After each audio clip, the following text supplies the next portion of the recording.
Ladies and gentlemen, coming to you from Hot Burns and Black in beautiful Peckham and sunny East Dulwich, it's the Bear O'Clock Show.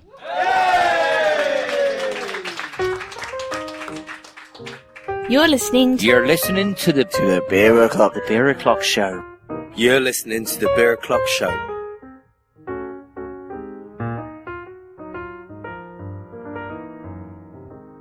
It's Bear O'Clock and it's the Bear O'Clock Show live winter thing.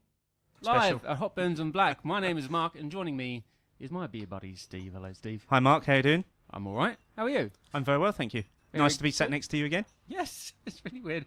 We're in Peckham/Dulwich, depending on how posh you want to be. And we have a raft of beers to taste tonight, all part of our all black New Zealand black beer special. Yes. We have beers from Yeastie Boys, 3 Boys, Renaissance. and 8 Wired. So, should we just get straight into it, mate? I think we should get into the first beers of the evening. Yeah, we've got a lot to get through this evening. So our first beer that we're going to be trying tonight is the Pot Kettle Black from Yeastie Boys. And here, from Yeastie Boys, is Stu. Hello, mate. Welcome to the Bear O'Clock Show. Welcome to Hot Burns Black. I think I only got half the applause you guys got. Well, there's only one of you. Yeah. So, tell us a little bit about this beer that we're trying tonight. Okay, Pot Kettle Black was the very first beer that we ever produced for Yeastie Boys 7 years ago in the winter, or your summer, it would have been at that time, of 2008. I was a home brewer who had just got to the point where I realised that every time someone came round to my house, they were coming for the beer rather than the company. And I decided that I would try and test out who were my real friends and who were my customers by actually sort of delving into professionally brewing. So I did that. Thankfully, most of those people have remained my friends, but they're now paying to come and visit me, basically. And so the beer itself, is it a black IPA or is it a porter? Which is it? Because looking into it online, it seems inconclusive. It's very much in between. I mean, it was a beer that I developed basically because there was a beer writer in New Zealand who would never ever drink a dark beer. He absolutely loves hoppy beers. Neil Miller, his name is, and I went along to a lot of his tastings over the years, and he was always sort of promoting pale ales and IPAs and double IPAs and triple IPAs, although there really weren't many of the sort of stronger versions of them around those times. And I sort of thought to myself, I wanted a challenge of trying to develop a beer that him and I could enjoy together, because I'm really into malt-focused beers. I really love, anything dark or red or anything like that. I do love hoppy beers as well. But I think the nuance of a really good malty beer is what I'm sort of mostly after when I'm looking to sort of drink day to day. So I developed Pot Kettle Black, which at the time was supposed to be a sort of a very dark brown hoppy ale, and kind of broadly based on the sort of Texas style American brown ales, which are quite hoppy and dark, but not as dark and roasty as this. I kind of went a bit overboard with ingredients on the first day brewing it. This is a home brew, so I was brewing probably 40 litres, I imagine, at the time. And I came out with something that was even better than I could possibly have thought. It tasted better when I finally tasted it 4 weeks later than what I was actually going for in the first place. And it was kind of like a eureka accidental discovery, I guess. At that time, 7 years ago, there were no dark hoppy beers that I knew of anywhere in the world. I hadn't come across any. There probably was. I mean, I don't know if the Colonel were around then, but I know they sort of kicked off with similar types of beers very early on, with their kind of India export porter or whatever they call it. And so we sort of we delved around with different names over time. Sort of a bit of research found out that it was this black IPA thing going on in America. I always kind of considered it to be an American style porter because it sort of had a quite a hoppy character, but it was a porter. And it's always been a really difficult beer to enter into competitions or anything, because you enter it as a black IPA and people say it's too roasty for a black IPA. You enter it as a porter and they say it's too hoppy for a porter. So we've actually sort of solved the problem ourselves by calling it South Pacific Porter. It's all New Zealand hops in it. It's definitely, to my mind, a porter in the flavours that come through in there. But certainly not a traditional one and what you'd expect to get out of perhaps one of the traditional UK breweries. Okay, so enough about the beer. Shall we try it and give it a taste and see what I think? I've started. So this is becoming a theme now where we just don't cheers anymore and we just drink beer. Okay. You know, Cheers, everyone. cheers. Cheers. Sound effects. Yeah. It's actually really nice to look around the room. I can still vividly remember the best beer experience I think I've ever had was a year after we first launched this. We started off only doing seasonal beers, and this was the beer that we first recreated a year after we'd first brewed it. So we had a whole year without it where people were harassing me everywhere I went to rebrew it. And when we launched it the next year, we co-launched it with the commercial brew of the champion home brewer of the year beer, which was an Iron Maiden inspired porter called Bring Your Daughter to the Porter. We co-launched them the same night, and I remember at the end of the night I talked to the guy, the home brewer who had commercially brewed this beer, and he was really excited, and he said, "Oh man, your beer was so much better than mine." And I was thinking the same thing all night. His beer was so much better than mine. I guess we're both just very critical of our own beer. But the beauty of that night was looking around the room and seeing an entire pub, probably 150 people in there, and every single one of them was drinking dark beer, which is such a rare occurrence. Which is nice because it segues nicely into the fact that we're drinking all dark beers this evening. This is the first of many that we're drinking. Any thoughts on the beer so far, mate? It's definitely a porter for me. Yeah, it's really smooth. It's lovely mid-palate warmth. It's lovely malt flavours coming in.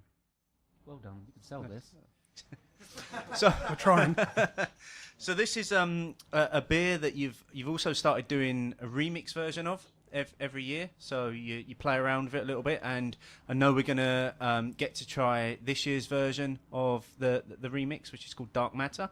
As we're handing out those glasses, do you want to just talk us through what this year's remix is and what makes it different? Sure. So the remix is sort of comes from my home brewing background and the fact that I wanted to change the beer every single time I brewed it. And so the first year that we brewed this beer, it was Pot Kettle Black, the original, was 5.2%. The second year we brewed it was 6%. And I kind of thought we had absolutely nailed it on that time. And we've proven correct by winning the champion beer for Stouts and Porters in the New Zealand Beer Awards that year. And that really kicked off the idea to brew that beer all year round and to start bottling it and things like that. So there was a little part of me that was heartbroken by the fact that I wouldn't be able to keep changing it all the time because, people would expect something when they see it on a shelf and it's in a bottle, they kind of expect it to always taste the same and not one day be 7% and the next day be 6%. Some breweries have kicked that trend, which I kind of like. But what we did was we decided to keep the beer pretty much stable as it was. We do tweak it, now and then from time to time, but the way to get around me missing that fact of tweaking it all the time was to brew what we call the PKB remix. So Pot Kettle Black is kind of nicknamed PKB. It's the thing that people ask for back in my hometown in Wellington. If it's on tap, no one ever sort of says Pot Kettle Black, especially at the end of the night when you've already had a few. It's just PKB. So we decided, we'd do that from 2010 onwards. So we've done one every year since then, and we've done different things. Like the first one was an American hopped version. The second one was we did a 3.5% version, which we called the Wee Mix instead of the remix, which some people kind of didn't take too well because they thought something else had been put in it. We also did a barrel aged version in some Pinot Noir port barrels, and this year's version is called Dark Matta, which is a bit of a play on our biggest selling beer called Gunner Matta. Gunner Matta is an Earl Grey IPA, and so this is an Earl Grey black IPA that you're about to get. Hopefully I will too, because it's the last keg I know of in existence, and will probably be the last time I ever get to try it. And we're really grateful for that because there's only 2 of these kegs in the UK right now. One of him is here in London, and the other one's up in Leeds. So we're really grateful to Hop Burns and Black for putting this beer on specifically for tonight as well, to give the audience an opportunity to try this alongside the original. So let's try this one then. Cheers. Cheers. I love the smell coming off that. And it carries through to the taste as well. Yeah, it's amazing how different the tea in there, and also different hopping. So what we've done is essentially we've used exactly the same hopping schedule, and then the dry leafing of Earl Grey that we use in Gunner Matta in Pot Kettle Black. So essentially the same beer. The Pot Kettle Black that you tried was actually brewed in the UK, and this one here was brewed probably about 2 months earlier than that back in New Zealand. So it's travelled pretty well. We mostly send beers from New Zealand that we know will travel pretty well. We'll send very small amounts of other styles of beers, and generally they travel well. But by the time they've got here, they're already 3-4 months old, so they have much limited shelf life actually when they get onto the shelves here. So the idea really is to longer term send our bigger, more exciting and kind of better aging beers from New Zealand, and then over here just produce our kind of all year round regular beers. The aroma coming off of this is just so fresh compared to the original version, which was a lot softer. It was a lot more roasted. This is lighter. You can smell the Earl Grey in it. I'm not a massive fan of. I don't drink tea at all, so I'm not a fan of Earl Grey. But it works with the beer really, really well. The flavours are really balanced in there. It brings the flavour of the original beer to life much more as well. I mean, this is an incredible beer. Well done, and it's travelled very well for it to still be smelling like that as well. Yeah, 7.5% is too easy. Yeah, it's a very dangerous beer. Luckily for me, in the last sort of 7 months, I've only been back in New Zealand for 9 days, but I had a couple of nights drinking a fair bit too much of this, and I'm glad that only 2 kegs made it over here. No bottles, so I don't have any selection at home that I can delve into, and it is too easy to drink. Okay, so we've probably hogged enough of your time. We've got a room full of people that I'm hoping are absolutely itching to ask you some questions. So we'll just open it up to the floor. Does anybody have any questions for Stu? On the microphone. On the microphone, Pete. Come on. Sorry, that was a joke. Where'd your name come from? My parents named me at birth, and I was originally my dad wanted to call me Ian, and my mum wanted to call me Stuart, and she won out, so I'm Stuart Ian McKinley. Touche. I guess you mean the Yeastie Boys? Yeah. Sorry, but it was the first thing that went through my head. I thought it was a nice Scottish question to ask me about my ancestry. Yeah. No, so Yeastie Boys came from just the fact that I'm really into music. I listen to a lot of music. Whenever I homebrewed, I always played a lot of music, and I actually had a point where I was had my beer as part of a homebrew festival that the public could come in and drink at, and everyone had these great names for their home breweries, and my beer was just called Stu McKinley's American Porter, and it was easily the best beer of the festival, but it had the worst name. So that day I went home and thought, I've got to make up a name for my home brewery in case this ever happens again, and I kind of just played around with some musical references, and then my wife just put on Beastie Boys one day. She's a massive fan of Beastie Boys, and it just immediately came to me. Yeastie Boys, that's the name. Yeah, we get so many people asking if we're going to do like an intergalactic IPA, or we've steered clear of any Beastie Boys song titles in the beer names. So all of the beer names pretty much are musical references as well. So Pot Kettle Black is a song from a Wilco, a Chicago rock band that I'm really into, and it also has I love kind of like layers of things, and Pot Kettle Black also has like a guitar riff that's kind of ripped off In Between Days by The Cure as well, and I'm a massive Cure fan. So I like all those kind of things sort of running through. There's always multiple stories to every beer name. It's just every name, if you can pick the musical reference, you're doing well in some instances. Sometimes it's sort of pretty easy to figure out. But I also love the fact that everyone names breweries after malt or hops or things like that, but hardly anyone ever picks yeast. I think all I can think of the top of my head is Little Creatures from Australia, which is also a musical reference, the Talking Heads. Yeah. So we have a microphone there if anyone wants to actually make any comments about the beer itself or ask a question of Stu. Why Earl Grey? It's quite a distinctive tea brand, Yeah. which is quite challenging with the bergamot flavours.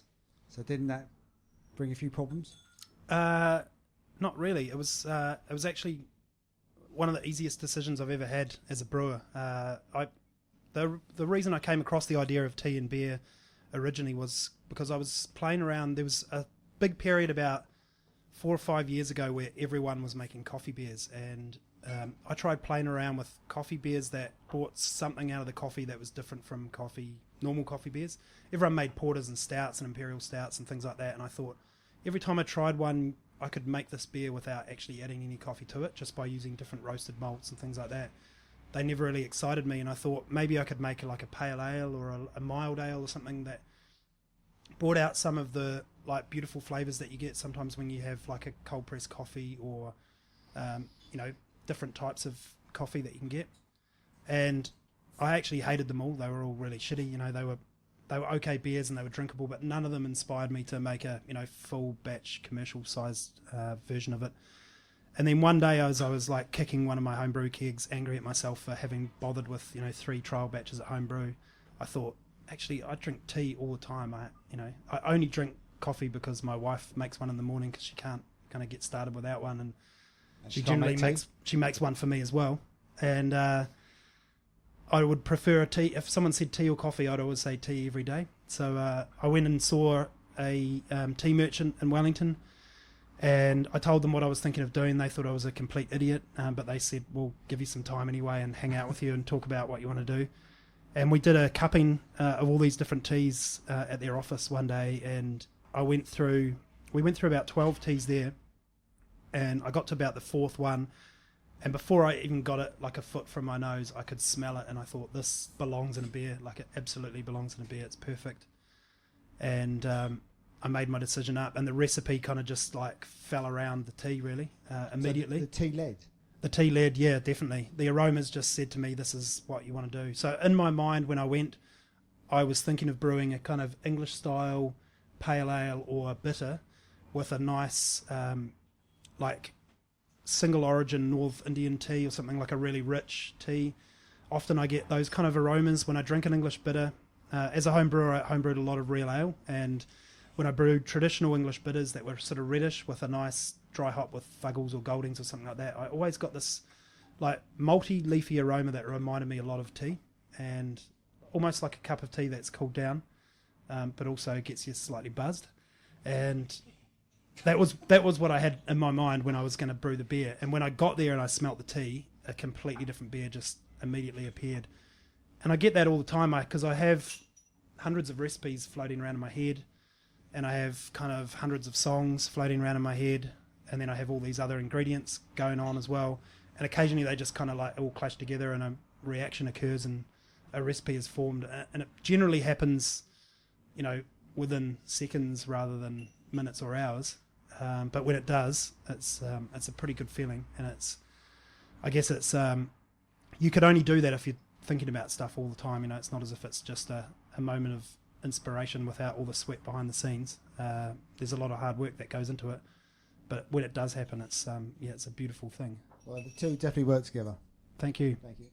Hi, you're involved in a rainbow project this year. Yes. Any thoughts on the draw at all? I'm pretty excited about it, yeah, because I've got a Hawks Head brewery, and Matt's a Kiwi, so it's going to be really nice to hang out with him. I've only met him once briefly, but he's a good friend of some friends of mine, so and everyone has sort of said you guys should get together and hang out and brew, so it's kind of like a really good excuse to do that.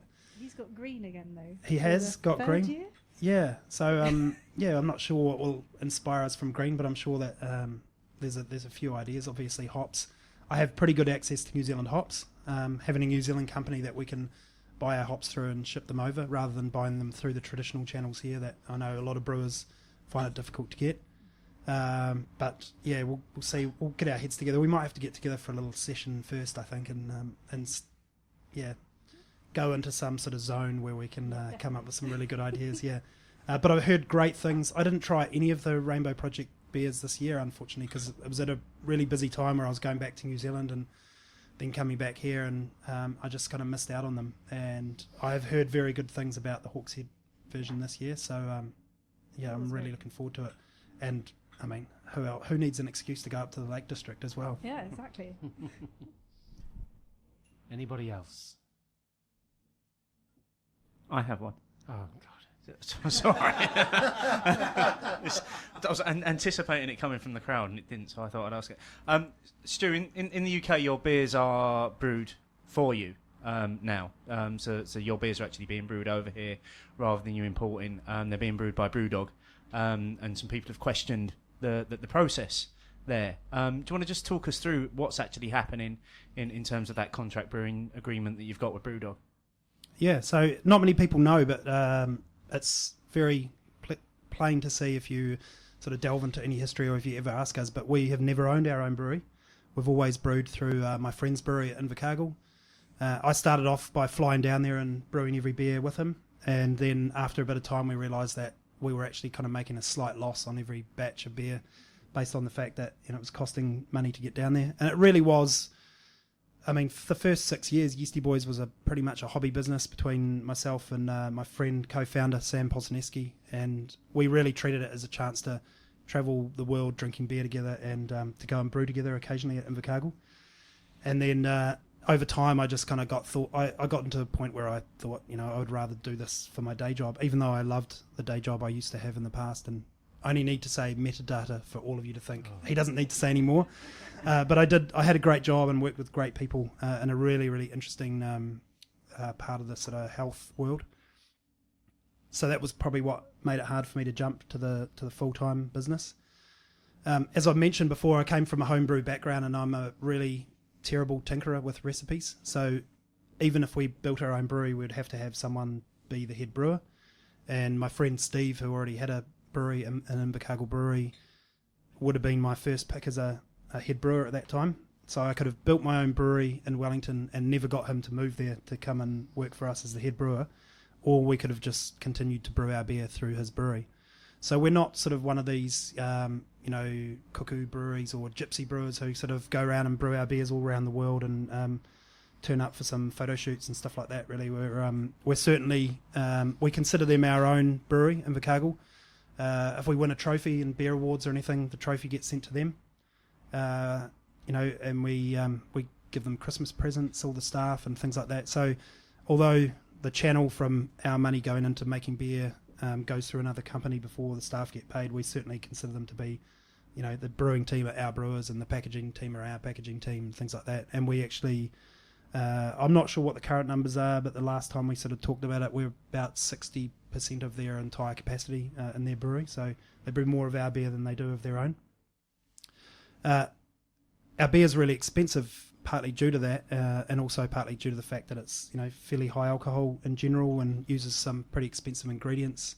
The Earl Grey tea is slightly more expensive than hops, and hops are pretty expensive anyway, and we use a lot of it. So the chances of us exporting much further than the Pacific Rim and having any sort of sustainable market meant that we would have, just sent beer here for fun, really, if we were going to do it. And I wanted to spend a lot more time in the UK. I think there's a really amazing beer scene about to happen here. Everyone probably thinks it already has. Some people have said it's already, got past its peak, or and the bubble's about to burst. But there's no way that it's about to burst. There is a fantastic 10 years ahead in the UK, and I want to be a part of that. I think it's really, really exciting. I've seen it happen in New Zealand, and it's heading in the right direction. And obviously the US is 10 or more years ahead of all of us that have normalised good beer now. You can't go anywhere and not get good beer, virtually, especially if you're on sort of either coast or in the sort of craft beer central part of the US. And I'm really looking forward to seeing that happen in Britain, and then, of course, I think in Europe as well.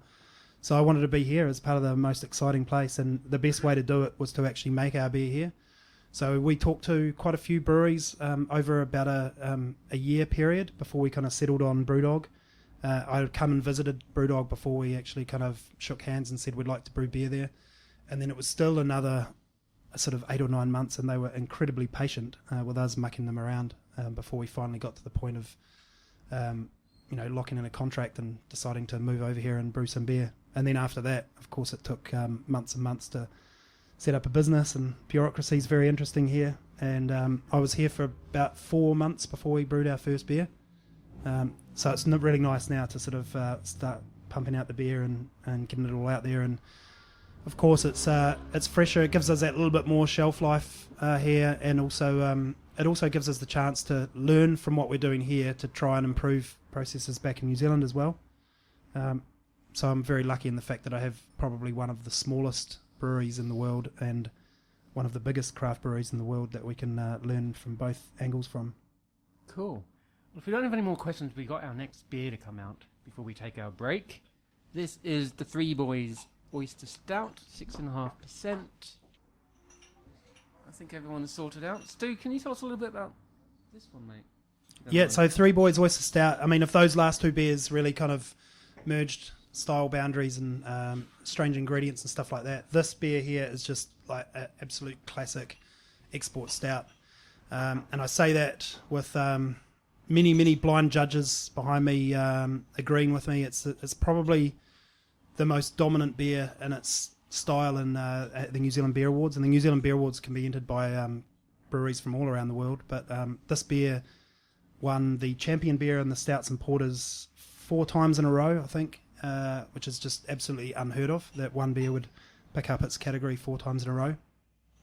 It is brewed with real oysters, so bluff oysters. Bluff is probably known as the most famous oyster in New Zealand, really big juicy ones. The brewing team go down there once a year and free dive for the oysters to pick them all up. I hope so. Yeah, that may or not be true. But it has come from the official word from the brewery that they told me that they do that. Yeah, and then they brew the beer, so they can only brew it around the fresh harvest time, which is in about March each year. And so the beer is only available till it runs out. And generally they try and make a year's worth, and it runs out at Christmas, around Christmas every year. Really popular beer. Unusual for a brewery to have such a popular dark beer, I think. And we're the same with Pot Kettle Black. It's our second biggest selling beer, and this would be right up there for Three Boys as well. Okay. Well, I know some people have tucked in already, so for the rest of you, cheers. Cheers. So they have at the end of the brew day for this, they have what they call the floister, which is the oysters that have come out of the kettle that are on the floor in the brewery. You try and eat them before they sort of cool down too much. Sort of while they're still sterilised slightly, I guess. But they're covered in all the wort and the hot sugar and a little bit of hops as well, or something like that. And I think they like to challenge people who come into the brewery who have never been in there and said, have yourself a floister, grab that off the ground. And obviously it looks like a big goober on the ground, Is this one of the bullshit facts that you said you're going to share? Is it actually true? I haven't been there on Floister Day, so I can't tell you whether it's true or not, but I would love to get down there and check it out. I think I made a collaboration anchovy smoked stout with Magic Rock and Beira del Borgo a couple of years ago down in Australia. And I think we ended up using about half of the anchovies that we originally planned because we ate them all, before the brew started. And I was probably the biggest criminal in that regard as well. Beautiful white anchovies brought all the way over from Italy for the brew. Probably illegally brought in as well, I imagine. So what do people think of this oyster stout? Any comments that people want to share? There's a microphone. Don't be shy. You're on your 3rd beer by now. You shouldn't be shy.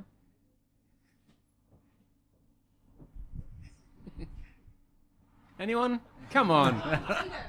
Can smell the salt, which is my first impression. You can smell the salt, very much so. Saline, salty. Yeah, it smells like a contact lens, doesn't it? What do you think, Steve? The classic defer to Steve when you can't find anything in there. No. It's I'm with Pete. I can pick up the salt on the aroma. There's a little bit of chocolate there. There's a little bit of coffee there for me as well. On the flavour, it's very dry on the feel, and the finish is incredibly bitter as well. And that's how I like a stout to taste. I like it to feel like it's been in my mouth and hasn't just kind of visited briefly and then gone somewhere else. It's hanging around. I'm really enjoying it. Yeah, nice little bit of heat at the back as well. Yeah. Lovely. Yes, it's even though it's dry, it's got this beautiful sweetness as well and a nice rounded mouthfeel that I think probably a little bit of age has helped it out with there. This is a beer that you could definitely put away for a year or two and see how it ages. Mm-hmm. Any comments from the crowd? We've got Martin.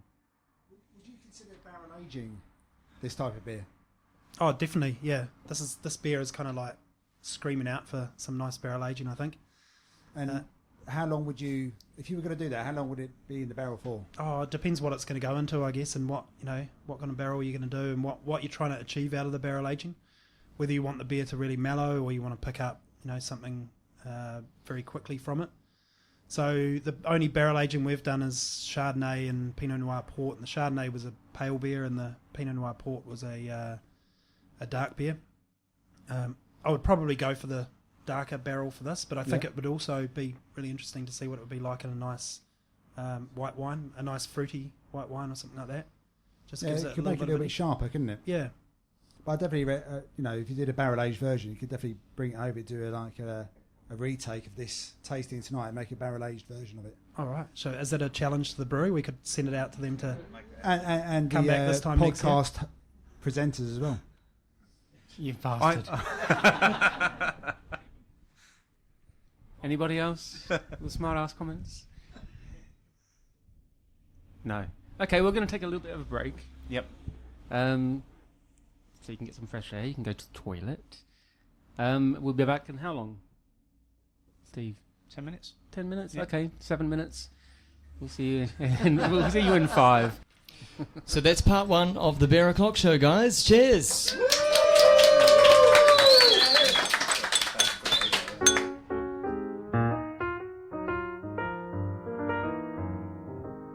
Well, it's good to see there's still an audience here. And it could be either that everyone's enjoying the show or the fact that Mark and Steve have bought everyone another round. Either way, it's part 2 of the Bear O'Clock Show. Thank you. Welcome back.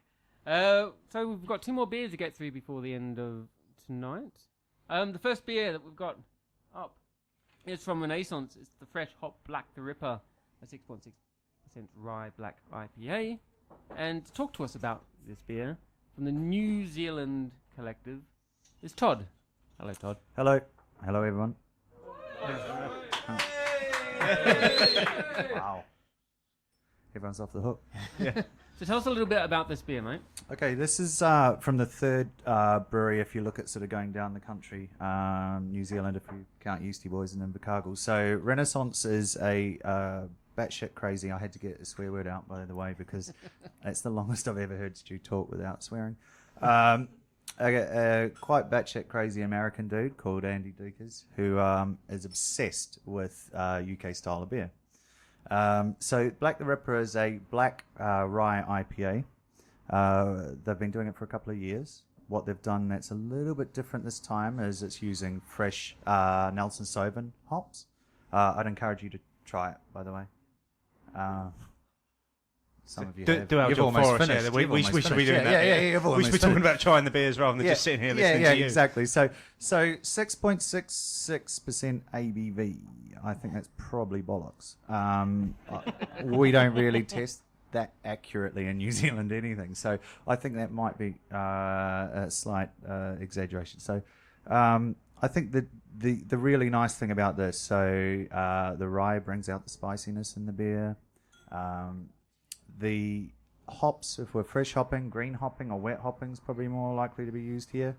The difference is that it has to be used pretty much within the first day.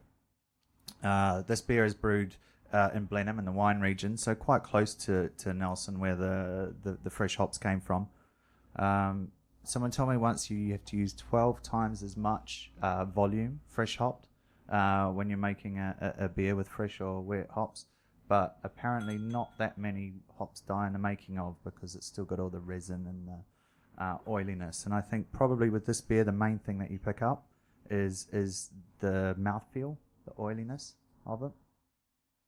I'm going to have a drink now. What do you think, Steve? I'm going to agree with what you just said there. It's quite an oily feel in the mouth. The rye does add to it, and it brings to life the spicy finish. It's very bitter on the finish. Very, very bitter. Almost pushing me a little bit too far in terms of what I'm comfortable with. We're taking you out of your comfort zone. Yes, it's not good. Yeah, I know. Yeah. I know. You heard it here first. But yeah, no, it's certainly it's a challenging beer for me. Yeah, I tried the last year's version only a couple of months ago, and I have to say I don't really find a massive difference in it, which will probably upset the brew team back in New Zealand. The main thing I do find is the mouthfeel. One of the things about this brew, because it's the first time I've done it with fresh hops, is they do a double brew essentially. They'll do one week with the fresh hops, and then one the following week with the normal sort of kilned hops. And the thing that they do with the fresh hop beers is they sow the hops, they plant the hops, whatever they do with the hops, over a 3-week period, and so that when they harvest them, they can do the fresh hop beer. But I think the normal one that they do with this is just Cascade and non-fresh Nelson Sauvin. Okay, so just stepping away from the beer for a moment, Todd, while we've got you on the show. You obviously represent the New Zealand Beer Collective. Yes. You've been here in the UK with us for nearly a year now. Yep. It's probably fair to say you haven't been able to move in the UK without seeing you guys or hearing about you at festivals or events, which is a great thing. Tell us what that's been like for you guys and what's next for the New Zealand Beer Collective. We're coming up to our 1-year birthday, so we might go large for that. One of the things that we've kind of tried to do with all of the events and festivals is make everything meaningful and make everything immense. Always make it slightly bigger every time. We're in a really lovely position in New Zealand that we have not only access to the hops, but we have some incredible breweries. So the Beer Collective, I would say there was lots of method and science to selecting the 5 breweries, but I understand the main sort of reasons they wanted to team up, choose these 5 breweries, was they like the beer, which is quite important, but also that they could sit down and have a meal and have a beer with the other brewers. That's not to say they don't like any of the other breweries in New Zealand, but these were guys that they felt they could work together quite closely. We've had an awesome reception. It's been loads of fun. Taking some of those events and festivals and turning that excitement and that hype into something that's more consistent and reliable. I have to say, from a business perspective, in terms of money, that's challenging. Our beer is expensive. It's got 12,000 miles to travel. So by the time it gets here, there is a cost associated with it. But yeah, I mean, this year is going to be a massive, massive year. If there was a year for beer, like there's a Chinese year, it would be the year for New Zealand beer, without a doubt. It's going to coincide with February. Okay, another Beer O'Clock Show exclusive there. Yeah. Yeah, absolutely. Come to our birthday. It's in a couple of weeks. Do you have any questions for Todd about the New Zealand Collective or about this beer or anything? I don't find this beer bitter at all. I find the spice at the back of the throat massive, and I enjoy it. I like spicy food and spicy beers. Excellent. Just a comment rather than a question, really. Excellent. And the nice thing that we can safely say is it's the one. Well, for this particular version, it's the one time you'll ever have it. So it is quite unique in that. Every year they decide the sort of hop Illuminati, whatever. There's probably a formal term for them. I'm looking at Stu, but the guys that control the hops. They decide 2 hops that will be used. The decks, did you say? Hop decks, yeah. See, you'll swear off microphone. So what they do is they choose 2 hops. So this year it was, last year, because we've got the hop harvest coming up in a couple of months, it was the Nelson Sauvin and Yeastie hops. Everyone went for the Nelson Sauvin in the vast majority, but that's a once in a lifetime. You get to enjoy it. My question is just in reference to the Rainbow Project from earlier. Yep. The breweries chosen, are they all part of the collective, or are they sort of like just a vast spread? One of the joys of what I have to do is be there to hug out the brewers that might not have been chosen. With the tears? There was maybe the odd tantrum, but I think we've all come to accept it.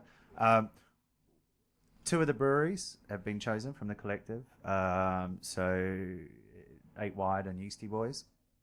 I think if you look at the sort of breweries that get selected, it's probably not a massive surprise, in that it's those 2 are the most esoteric, the most different sort of brewing styles. What we'll probably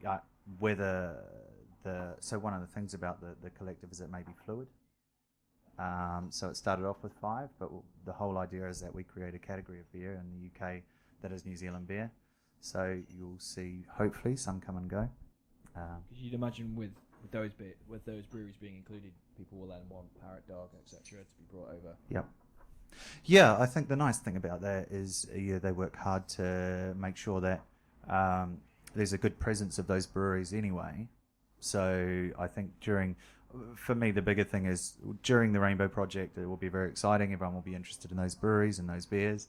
But these guys make amazing beer, and how can we make that more prevalent, that the beer is over here long term? But definitely people will. I mean, there's some awesome breweries and beers in there. I'm sure someone's going to ask me about Garage Project very soon, so inevitably I'll get asked about those guys. Does anybody have any questions about Garage Project? Are Garage Project going to be part of the collective? They have to know the handshake, and they have to be able to roll up one trouser leg as well. So that's how they get in. I love it that you've actually asked yourself the question. Yeah. As well. I don't know. No. Garage Project makes some awesome beers. One of the challenges that New Zealand breweries have, much the same as you've seen the explosion of breweries over here, is capacity, and trying to satisfy a New Zealand market, which is very loyal to local beer, is challenging in itself. Garage Project's probably the best example of they're maxed out. Their beer sells before it's made. Would love to bring it over. May even let them know the secret handshake and the secret door knock. But they need to make more beer. So I was interested in this idea that a brewery might not brew enough beer. What are the main challenges in going from small and everyone likes you to something where you can brew enough to be exported successfully? I think, and I'll look at Stu here in terms of one of the big challenges from a New Zealand perspective is the finance and the resource to do it. I think you can make a choice of whether you're going to brew your beer, and contract brewing in New Zealand is far more prevalent and normal in terms of as part of New Zealand beer scene. So you could either invest in making your beer and getting your beer out, or you can invest in bricks and mortar or stainless steel. Garage Project's a good example. Those guys are probably having to build a bigger brewery every time. They need more capacity. So I think here is a slightly different circumstance, that quite a lot of breweries, certainly in London, seem to be under arches, and there is an issue in terms of, you get big, how do you build a bigger brewery? I mean, if I was to pick a trend, I think that will start to happen in the next couple of years. That will be more contract brewing facilities, more facilities outside of sort of city centres and urban hubs, and people using that as a regular source, much like the Yeastie Boys guys use Invercargill Brewery. But there's not the issue with resource quite in the UK that there is in New Zealand. You implied that he was controversial earlier, a little bit for the UK, and actually now he's going to be a trendsetter, is what you're saying. This is the way of the future.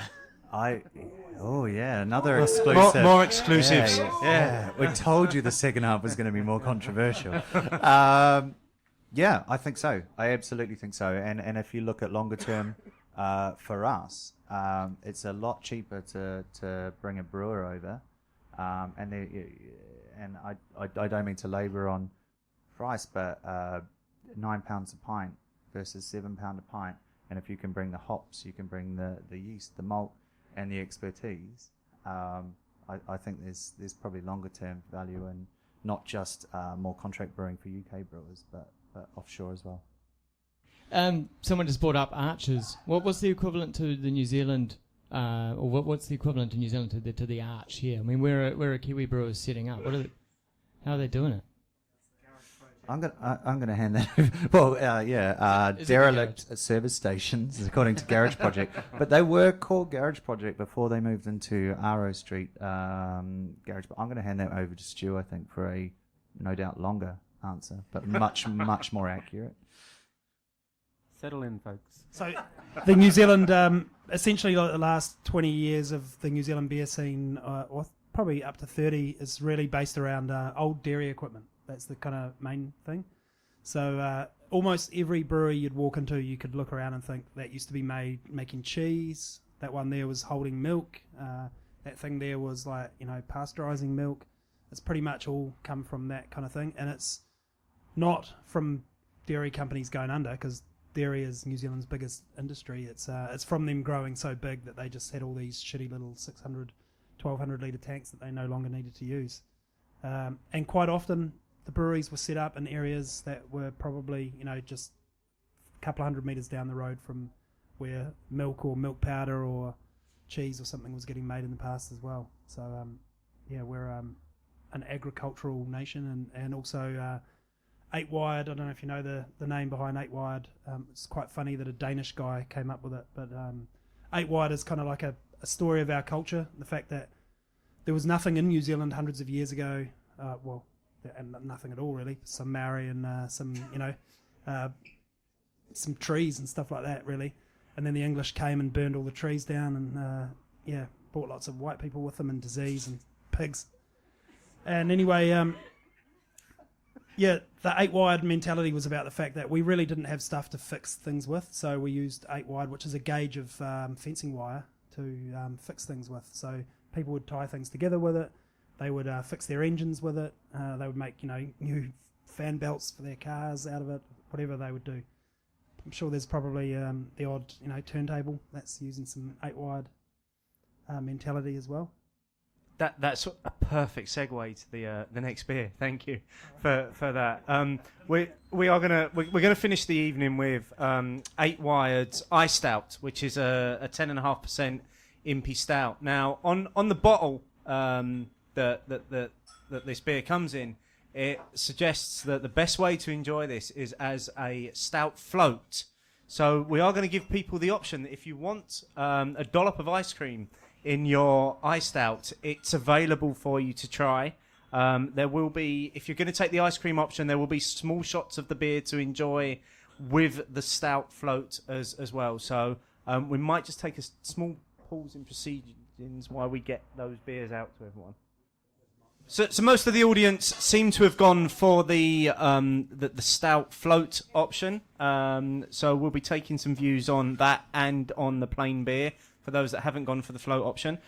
So this is the 8-wired iStout, 10.5% impy stout. Todd, tell us a little bit about the beer before we've ruined it by putting ice cream in it. Another world first. So I guess Stu touched on it earlier, the 8-wide mentality in New Zealand, and you've delved a little bit into that 8-wide mentality by putting ice cream in your stout. 8-wide, great story, and it gives a kind of it's a little mini metaphor for New Zealand brewing, I think. We're a nation of home brewers. The reason that we've got such incredible brewing scene in New Zealand is because our beer was incredibly shit. Apologies to any DB or Lion Nathan people here, but you can't listen. We had probably the biggest duopoly that worked very hard to make our beer pretty piss boring. So people brewed at home. I say out of necessity, Stu says out of ingenuity. But so this is Soren is a 2 times New Zealand poker champion. That's how he got his funding to build his brewery.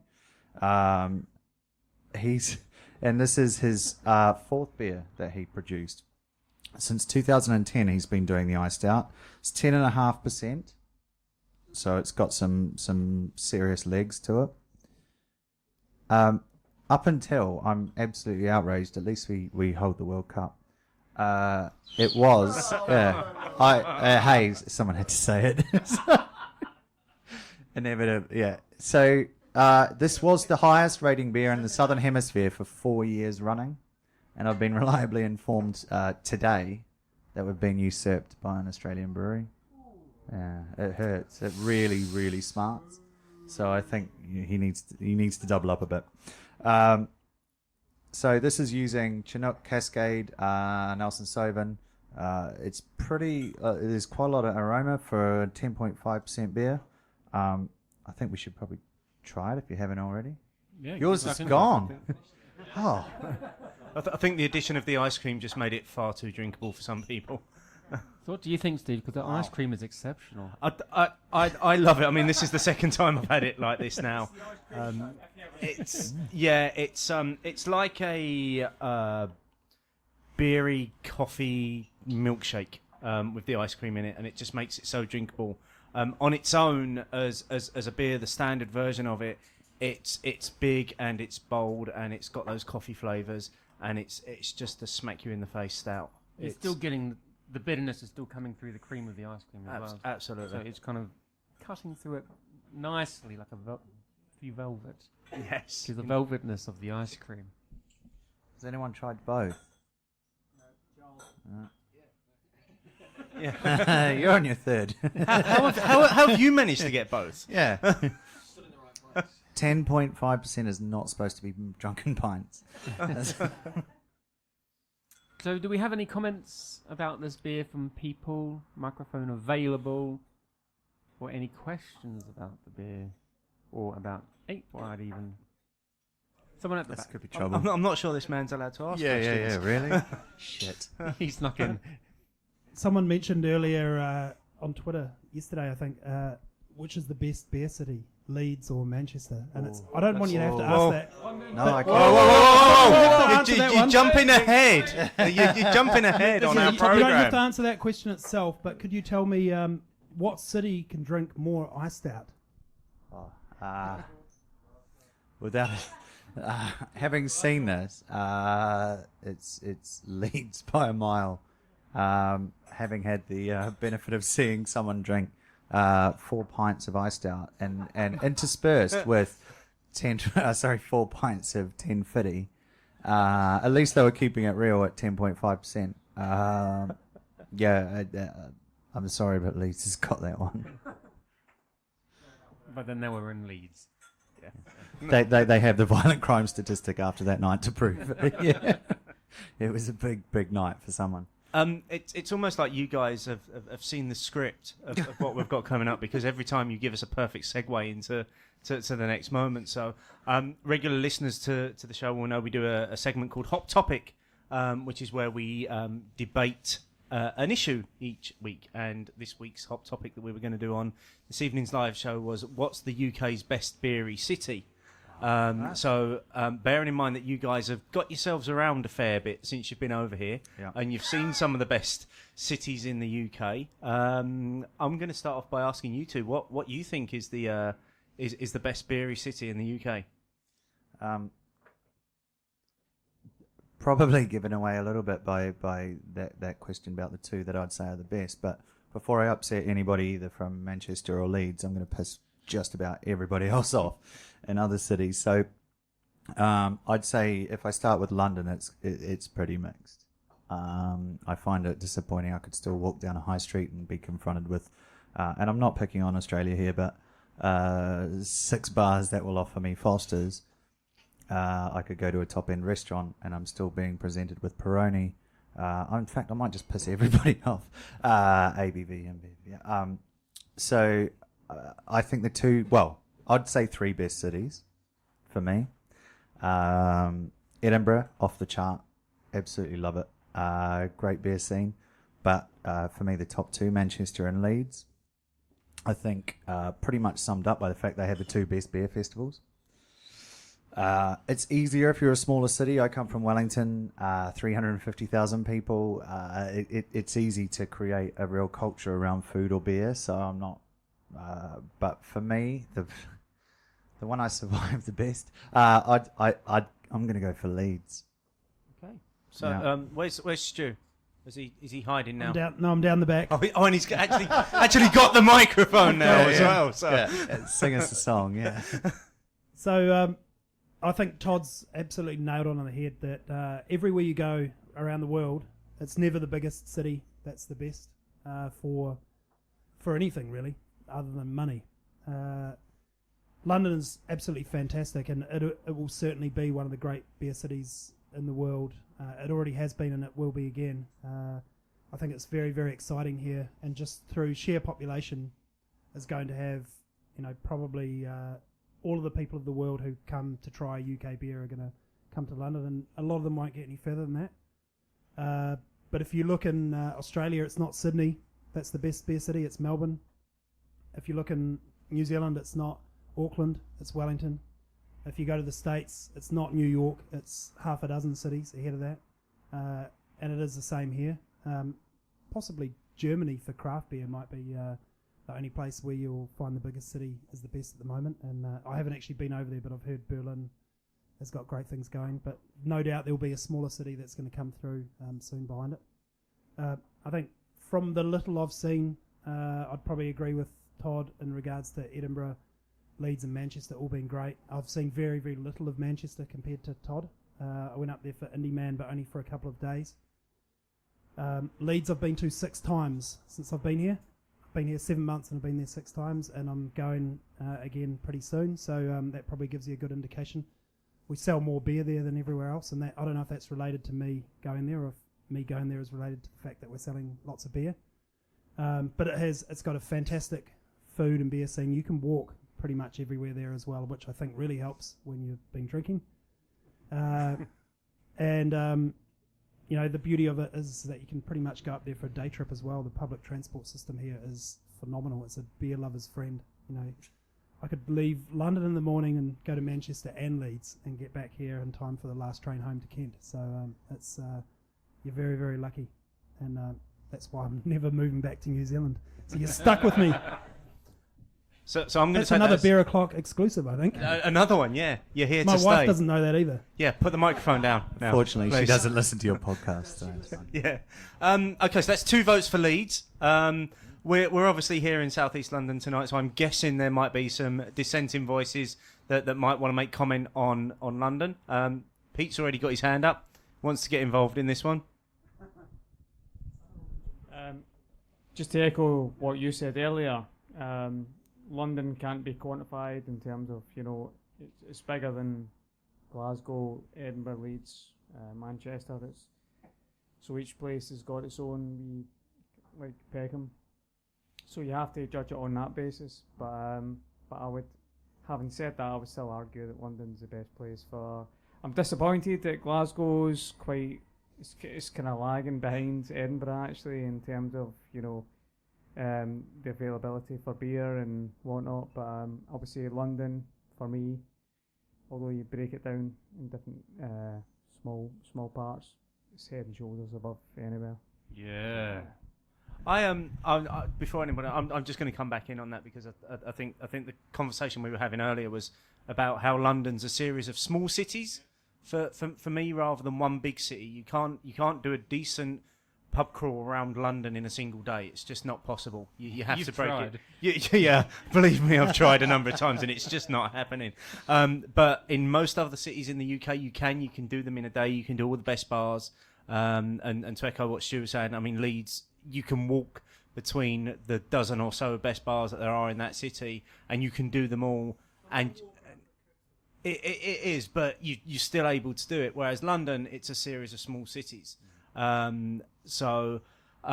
Just in terms of that, so we've got Leeds, we've got London. Anybody else want to throw any other cities into the mix? Jen? Bristol. Why Bristol? I think just Bristol's well, from a beer shop perspective, 3 of our favourite breweries come from Bristol: Wiper and True, Moore, and Arbor.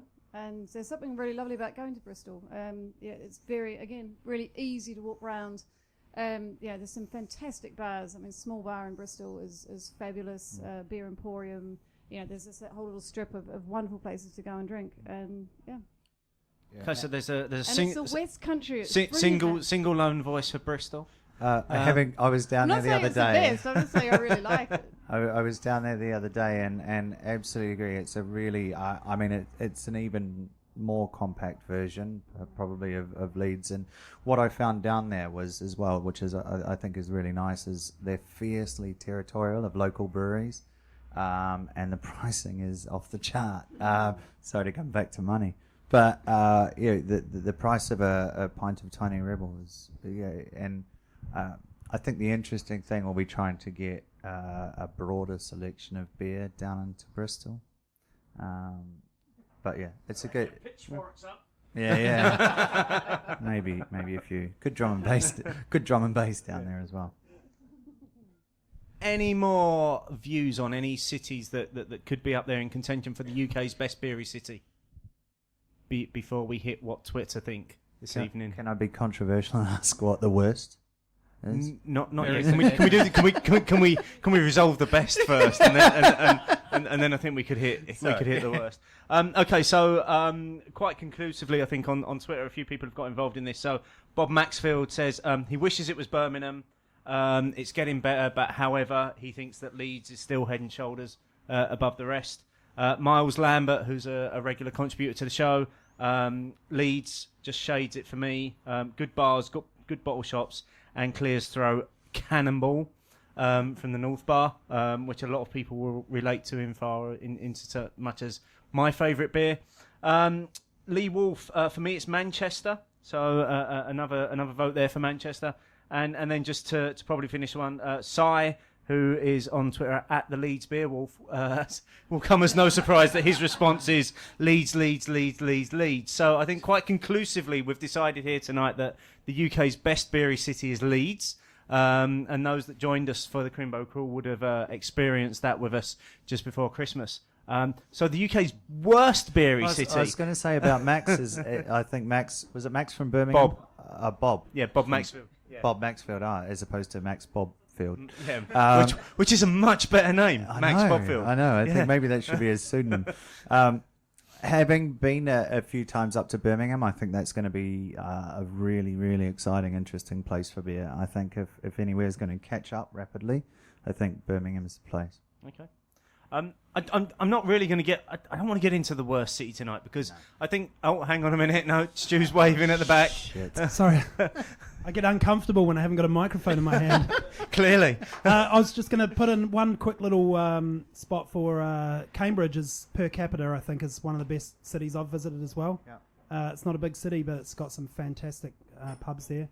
And you could certainly waste a day there or not. And Nottingham as well. Nottingham's all right, yeah. Well, I think we've come to the end of that now. I think so. We've come to the end of the we'll save the worst beery city for another hot topic. I think possibly Bury St Edmund. Yeah, possibly. So thanks to everyone for coming tonight, and thanks obviously to Jen and Glenn from Hoplands and Black for hosting us yet again, and thanks to Stu and Todd for helping to fill the hour with lots of verbal. Much appreciated. And for all the great beer, Steve? Well, for the live audience as well. I said that. Did you think that? Yeah. Have I stopped listening? Thank you, live audience. Thank you. Yeah, you've been great.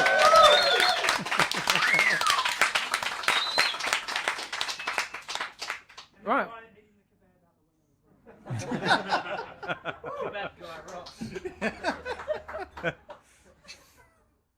That's it. I think we're done. Yeah, it's been the highlight of my week. And mine. Good night, everyone. Bye-bye.